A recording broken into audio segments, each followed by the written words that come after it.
like filming animals out in the wild? I mean, I've never done that. A pet would be the closest I'd get to something like this. But how unpredictable is that, and how scary is that? Oh, it really varies depending on what you're filming, but it can be very unpredictable. I think the hardest situation is when you're filming animals that are very elusive and shy, or have had bad experiences with humans. So there's lots of conflict, therefore they keep away from humans. And I found that, often you feel like you're using all your field craft and you're able to get close to this animal because you've been so clever. But usually it's because they're just letting you get close. You've got a leopard, for example, that's got extraordinary sense of smell and hearing. You're not going to outwit them. It's just, if you've got a persecuted leopard in an area where it's going to get killed by humans, you'll never see that cat. But if you're in a situation where they're in a protected area, they feel relaxed around humans, you will. And it's not, it's that respect for animals, I think, that their intelligence level. And how close do you actually get? How far do you have to be away? It depends. It depends. I mean, sometimes, I was just telling Faith earlier that I was working on a job in Costa Rica, and I was in a little cotton hide blind on the beach in Tortuguero in the middle of the night with a thermal camera trying to film jaguars, and a big male jaguar walked down the beach, and he walked that far in front of my hide, just walked like straight past, and I was sitting in there going and it was like, well, that's what he decided to do. He was marking all the trees. I was on the tree line with the beach, and he was just marking the trees as he went down, and it was just like, yep, I don't know what's in there, it's probably human smelly, but it just kept going. So do you get afraid? Are you afraid of the animals at some point or not? I don't think so. Not normally. Like, I think if you're respectful and you do your job correctly, you should never be putting yourself in a situation that is dangerous. Obviously, I filmed bears on the series. Obviously, that animal, if it decides to, could do some serious damage quite quickly. But if you're respectful, and we have guides with us who are keeping an eye on them, because when you're looking down the camera, you're not paying attention to what's going on behind you. But if you're respectful, it shouldn't be a problem. You just always need to make sure you're cautious as well. You don't be overly confident.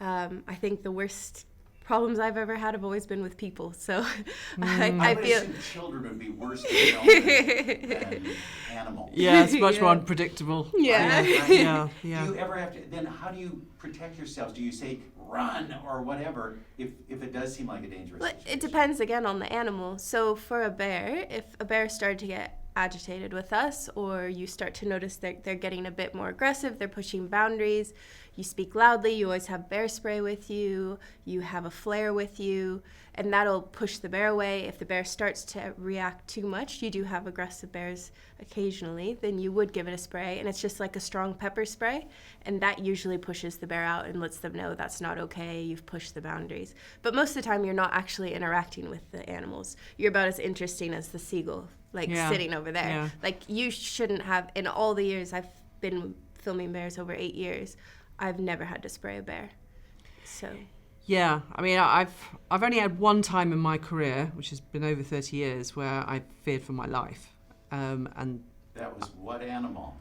It was It was elephants, but it was in an area where they have a lot of trouble with people. And while we were there, there was lots of snaring going on. So quite a few of the elephants had wire snares that had got trapped around their feet, and they had wounds from people throwing spears at them, and it was just conflict. From on the edge of the park, they'd come out into the rural areas because that used to be their forest, and now it's farmland. But the farmland also has lots of food, so there was conflict going on. So the elephants really didn't like humans at all, which is human-driven, And we made a mistake. We were deep in the bamboo forest, and we were with two rangers. We were filming them on foot, and we just made a mistake. We thought the herd were all over there, and there were two females with their calves really close.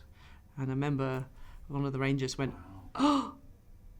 and saw it, and one of them chased and it was she really meant it. What is it like to work with a largely female company? Is it like really different than other things you've done in the past? Is it like, wow, I'm learning something from this because of this kind of setup? Oh, it's incredible what WildStar have done. Vanessa, particularly at WildStar, at pulling together, well, getting Queens off the ground in the first place, but how the company is just driving change. They employ a lot of women, support women.